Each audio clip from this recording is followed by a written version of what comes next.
आप लोगों ने कार्बन के बारे में अभी तक इसके डिसएडवांटेजेस के बारे में ही पढ़ा होगा और पढ़ा होगा कि कैसे कार्बन हमारे ग्लोबल वार्मिंग यानी हमारी पृथ्वी के लगातार तापमान में वृद्धि के लिए जिम्मेदार है।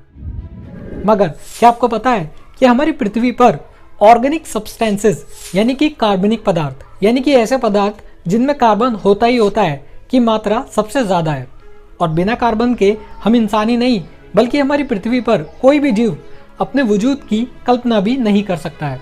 वेल, आपको सुनने में थोड़ा अजीब जरूर लगता हो लेकिन ये बात बिल्कुल सच है।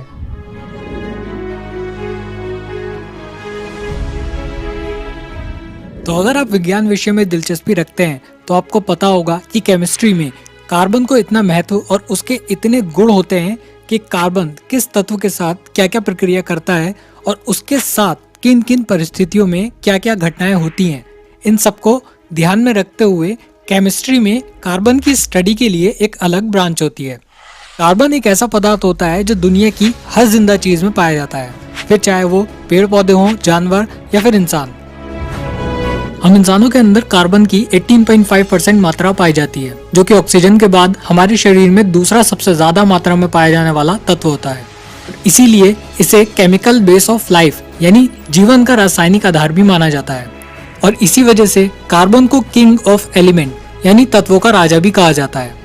कार्बन हमारी पृथ्वी के क्रस्ट में 15वां सबसे ज्यादा मात्रा में पाया जाने वाला और हमारे ब्रह्मांड में द्रव्यमान के हिसाब से हाइड्रोजन, हीलियम और ऑक्सीजन के बाद चौथा सबसे ज्यादा मात्रा में पाया जाने वाला तत्व होता है।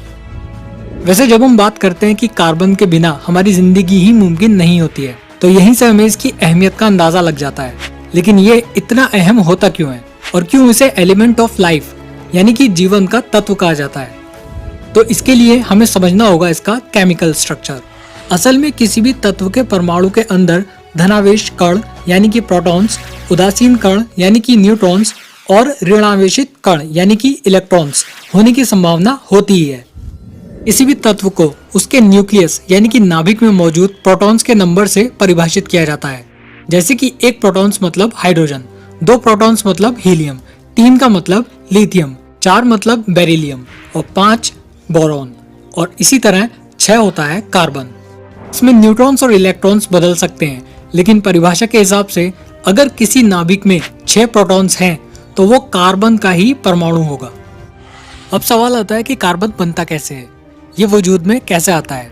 ब्रह्मांड में हाइड्रोजन सबसे आसान और सबसे ज्यादा मात्रा में पाया जाने वाला तत्व होता है जो कि ग्रेविटी की वजह से गुच्छों में जमा हो जाता है और एक तारे का रूप ले लेता है। और इसी तारे में जब प्रोटॉन्स और न्यूट्रॉन्स की आपस में टक्कर होती है तो जबरदस्त इनवर्ट प्रेशर उत्पन्न हो जाता है और न्यूक्लियर फ्यूजन प्रोसेस शुरू हो जाती है।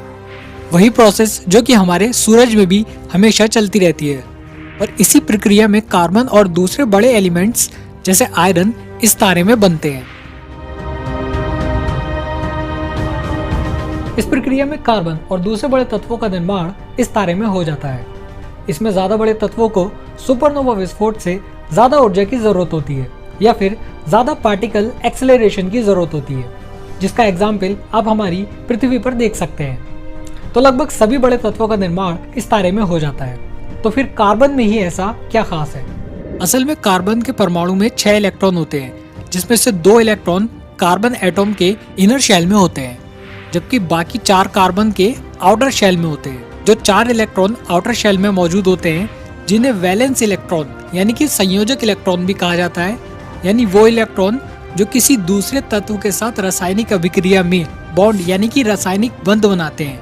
क्योंकि जैसा कि आप जानते होंगे कि हीलियम को छोड़कर बाकी सभी तत्वों के आउटर शेल में 8 इलेक्ट्रॉन होते हैं या उन्हें 8 इलेक्ट्रॉन पूरे करने होते हैं। तो कार्बन को अपनी वैलेंसी पूरी करने के लिए आउटर शेल में 2 और नए इलेक्ट्रॉन की जरूरत होती है। अब क्योंकि कार्बन के आउटर शेल में 4 इलेक्ट्रॉन होते हैं तो इसका मतलब यह हुआ कि कार्बन का ये प्राकृतिक गुण है कि अपने आउटर शेल में 4 इलेक्ट्रॉन होने की वजह से वह दूसरे एलिमेंट्स के साथ 4 बॉन्ड बना सकता है जो कि सिंगल, डबल या ट्रिपल बॉन्ड हो सकते हैं। किसी एलिमेंट में डबल या ट्रिपल बॉन्ड के बनने में परमाणु एक सीधी रेखा या एक फ्लैट शेप का आकार ले लेता है, जबकि कार्बन में 4 इलेक्ट्रॉन के बॉन्ड से 3 डायमेंशन शेप बनता है। क्योंकि 4 परमाणुओं में इलेक्ट्रॉन क्लाउड एक दूसरे से मुमकिन तौर पर ज्यादा से ज्यादा ऐसे ही दूर रह सकते हैं। तो कार्बन में ये गुण होता है कि वो दूसरे तत्वों और खुद के साथ भी इतने ज्यादा तरह के आकारों के बॉन्ड बनाने में सक्षम है, और यही गुण इसे इतना अलग और जरूरी तत्व बनाता है। इसीलिए जब कार्बन दूसरे परमाणुओं के साथ बॉन्ड बनाता है तो वो बहुत मजबूत होता है, लेकिन इतना मजबूत भी नहीं होता है कि ये रीअरेंज या तोड़ा ना जा सके। इसके साथ ही कार्बन का यही गुण इसे इतना अच्छा बिल्डिंग ब्लॉक्स बनाता है। कार्बन के कई सारे एलोट्रोप यानी कि अपर रूप होते हैं, मतलब कार्बन के पास कई रास्ते होते हैं खुद को अरेंज करने के, जिसका उदाहरण आप अपनी खुद की आम जिंदगी में देख सकते हैं। जैसे कि आपकी पेंसिल में यूज होने वाला ग्रेफाइट कार्बन, जिसे आसानी से घिस कर लिखा जा सकता है, जिसके परमाणुओं के बीच बने बॉन्ड का आकार इस तरह होता है। और साथ ही दुनिया का अब तक ज्ञात सबसे कठोर पदार्थ डायमंड यानी कि हीरा, जिसके परमाणुओं के बॉन्ड का आकार कुछ इस तरह होता है, ये भी कार्बन का ही एक अपर रूप होता है। और इसके साथ ही हम नैनो ट्यूब और फुलेरिन जैसे आकार भी कार्बन के इसी गुण की वजह से बना सकते हैं। तो अब आते हैं मुद्दे की बात पर कि क्यों इसे एलिमेंट ऑफ लाइफ कहा जाता है। असल में कार्बन के इसी गुण की वजह से जब कार्बन जीवों के शरीर में हाइड्रोजन, ऑक्सीजन, नाइट्रोजन और दूसरे तत्वों के साथ कंबाइन होता है तो यही आपकी बॉडी के अलग अलग आकार बनाता है, जैसे कि कार्बोहाइड्रेट्स, प्रोटीन्स और डीएनए भी।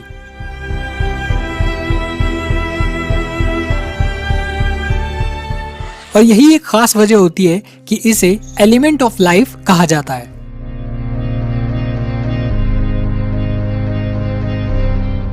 हम कार्बन को सिंथेसाइज करके दूसरी जरूरी धातुएं भी बना सकते हैं। जब आयरन के स्पॉट्स में कार्बन को मिलाया जाता है तो ये मजबूत स्टील बनाता है, और साथ ही कार्बन का कार्बन फ्लोरीन पॉलीमर यानी कि टेफ्लॉन एक ना चिपकने वाला पदार्थ होता है। इसके अलावा कार्बन बेस्ड सिंथेटिक दवाएं कई सारी बीमारियों के रोकने की क्षमता भी रखती हैं।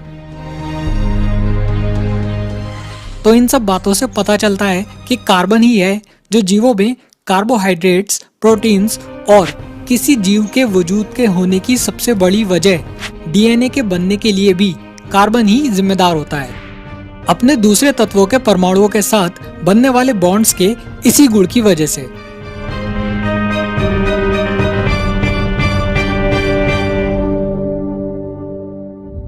सो गाइस, इस वीडियो में इतना ही। आई होप कि आपको ये वीडियो जरूर पसंद आई होगी। अगर आपको ये वीडियो पसंद आई है तो जो आप चाहें, तो फिलहाल इस वीडियो में इतना ही, और मैं मिलता हूँ आपसे नेक्स्ट वीडियो में कुछ ऐसा ही इंटरेस्टिंग लेकर।